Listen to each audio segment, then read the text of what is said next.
management style is like. Let's open it up to anybody who wants to jump in and ask a question. Dan Whiteford, you want to go ahead since you graciously gave your time as a university person? We'll follow up on that. I understand you have kind of a unique way of running meeting structures, and can you talk about your approach to how you run a meeting and that kind of thing? Sure. Well, what I like to do with the vice president's meetings, because we all need to know what's going on in their portfolios, is that we start the meeting with something called weather reports, which is just a brief response from each vice president about what's happening in their portfolio. And the intention is not so much to present a problem to the group as to just highlight things that the rest of us need to know about that's going on. Then we go around the table a second time for what are called jeopardies, and these are developing problems in a portfolio that may eventually affect other portfolios. So an issue that's, you know, maybe starting in a non-financial area but might eventually become a financial issue, might become a legal issue. You know, those are the kinds of things that we want to talk about. And then we have a part of the meeting called dance card. And dance card is a break in the meeting in which you can go get a cup of coffee if you want to, but it also means that if you need to have a quick moment with another vice president, talk about something, you can do it there. So people can plan in advance, I'll see you at dance card on Tuesday. Then they don't have to make an appointment with each other, because sometimes our calendars get pretty busy pretty fast and it's hard to squeeze in time for another appointment. But if it's just a short, brief matter, you can do it at dance card. So I think I danced with 3 or 4 vice presidents this week during dance card, and it's saved having more meetings. Then we also have more substantive matters that are developed that we can discuss, more strategic issues.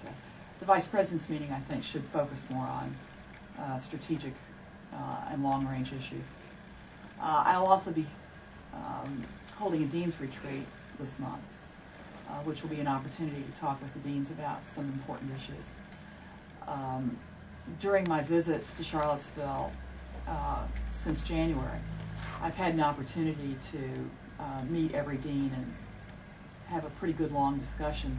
Usually I met with each dean twice, once in their office and then once at a social setting, at dinner with their associate deans or something like that. So I have had a chance to meet the deans individually, but there are lots of things deans need to do as a group.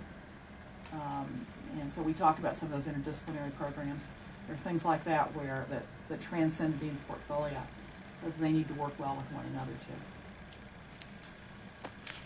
Okay. Yes.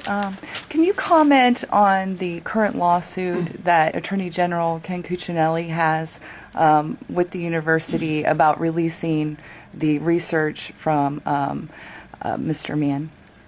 Well, you know, I think the operative language there is current lawsuit. Right. And so I'd rather not comment on that while it's in litigation. I would refer you to the university's pleadings in that case, which I think were well argued and by the way, have largely been well covered in your media outlets. Yeah. Are you sure? Okay.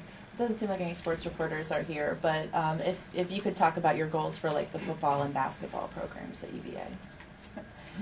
Well, I'm very concerned that football and basketball programs, of course, be run with complete integrity.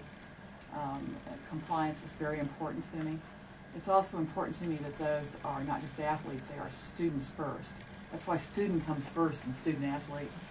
And from what I'm told, these two coaches care a lot about their students doing well academically. You know, of course I hope that we will compete very well at a very high level. I also understand that with new coaches and young teams it may take a while to build. But I am an athletics fan, and so I'm looking forward to the games. Brandon? Sure. President Sullivan, you mentioned the school's honor code as an important means of encouraging students to be forthcoming regarding things such as police incidents. What are your thoughts on the honor code, specifically the single sanction element? Well, the Board of Visitors has delegated the honor code to the students, and my understanding is that students in repeated referenda have affirmed the single sanction. And so I think that's, I believe that is their decision. I do think that the honor code is one of the things that distinguishes a UVA education from education at other institutions. I think the expectations our students put on each other are high. I think that's one of the reasons employers like UVA graduates as employees, because they know what they stand for. Henry? Oh, and then Sandy. I just want to know, how's your first week been here? Has there been any like eye-opening experiences, any aha moments, whether it's in the office or outside of the office, just being here in Charlottesville? I have to say it's been, boy, better than expectations. Everybody I've met has really been wonderful and welcoming. And, you know, the bad part of moving, as any of you who've ever moved know, is that your possessions are in boxes somewhere. And I emphasize somewhere. I couldn't find my hairdryer until yesterday. And, so you feel a little disorganized and, you know, kind of out of sorts because of that. But I have to say the staff has done everything, just everything, to make this transition as easy as possible. And, you know, it's just terrific. I walked from Carsfield here in the morning, and 4 people stopped me this morning and said hi. And that's just great. I mean, I just love the fact that people wave at me, and it just makes me feel really welcome. And I have to pass the friendliness on, too. So it's been a great week. The drive down was interesting, too. My husband and I, we have 2 cars, so we each drove. So the 2 days of solitude was kind of interesting, driving down. And I have a feeling that solitude may be at a premium now. Sandy? With regard to state funding, could you say again what percentage the state of Virginia contributes to your overall budget, and how does the rest of the pie chart shape up in terms of who's paying for this institution? And how unrealistic is it that you would simply become a private university and forsake what small dollars come from Richmond? Well, I can tell you that we anticipate this year that we'll get about $8,400 per student from the state. At Michigan, where I was last, we got $17,600. So that gives you one estimate. Let me refer to Leonard for percentages, because I think he's better versed than I am on this. Well, as far as the support from the university, if one looks at what is probably the fairer way to do it, that is the academic component of the university. The state of Virginia today is paying about 10 to 11% of the cost. You sometimes heard the 6% number. That's what it would be if you included the medical center in that. The rest of our budget comes from a combination of tuition, support for our research program, much of it from federal and foundation and corporate sponsors. But then there's a large part of the operation of the university that's paid for by users. Housing, athletics, activities where there is a fee that a person pays in return for a service. It used to be that you could very easily say about a quarter of the resources came from tuition, about a quarter from the state, about a quarter from sponsored research, and all other, including auxiliary enterprises, the self-supporting with the rest of it. What has changed is that tuition has become a larger portion and the state has become a smaller portion for about half of it. But the figure Ms. Sullivan cited, I think $8,300, is not 10% of the cost of a student here, is it? I mean, the $8,300, first of all, $8,300 is, as it applies to in-state students, she's calculating that without assuming any state support for out-of-state students.